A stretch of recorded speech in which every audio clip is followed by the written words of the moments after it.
Hi friends, అందరికీ నమస్కారం. Welcome back to our channel. నేను మీ సుజాత.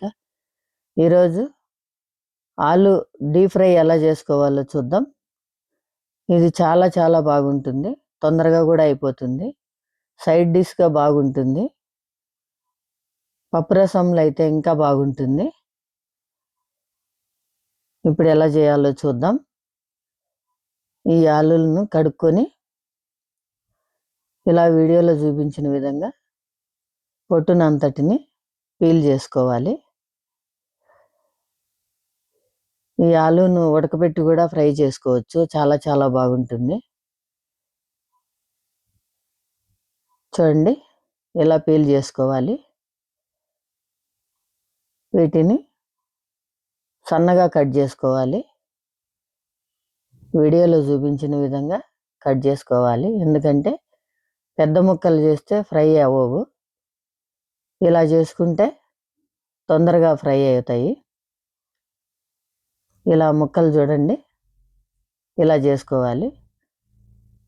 ఇలా ముక్కలన్నిటినీ వాటర్లో వేసుకోవాలి, ఎందుకంటే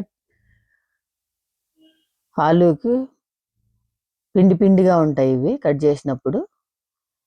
ఇలా కడుక్కొని జాలి గిన్నెలో వేసుకోవాలి. వాటర్ అంతా వెళ్ళిపోయిన తర్వాత కొంతసేపు ఆరనిచ్చి మళ్ళీ డీప్ ఫ్రై చేసుకోవాలి.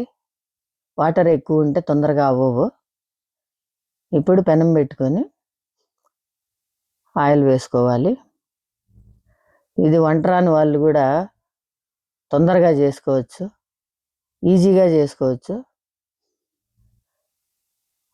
చాలా చాలా బాగుంటుంది. ఏ మసాలాలు ఉండవు, ఓన్లీ ఉప్పు కారమే.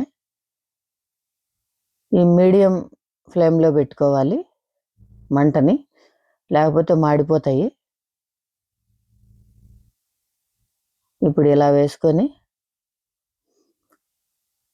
కలుపుతూ ఉంటే అన్నీ పైకి తేలుకుంటాయి. గోల్డెన్ కలర్లోకి వచ్చినప్పుడు అప్పుడు వేగిపోయినట్టు లెక్క. చూడండి, గోల్డెన్ కలర్లోకి వచ్చాయి. ఇప్పుడు పక్కన పెట్టుకోవాలి, గిన్నెలో వేసుకోవాలి. ఇలా అన్నీ ఎంత బాగా పైకి తేలిపోతాయి. ఫ్రై అయితే ఈజీగా అయిపోతుందండి. ఇప్పుడు కొంచెం సాల్ట్, తగినంత కారం. కొందరు ఎక్కువ వేసుకుంటారు, కొందరు తక్కువ వేసుకుంటారు. నేను మీడియంగా వేశాను. మీరు కావాలంటే ఇంకా కొంచెం వేసుకోవచ్చు కారము, స్పైసీగా బాగుంటాయి. ఇది పప్పు రసంలో కానీ ఏ రసంలో అయినా సైడ్ డిష్గా చాలా చాలా బాగుంటుంది. ఓకే అండి, మళ్ళీ మంచి వీడియోతో మీ ముందుంటా. ప్లీజ్ సబ్స్క్రైబ్ చేయండి, లైక్ చేయండి, షేర్ చేయండి. Thank you.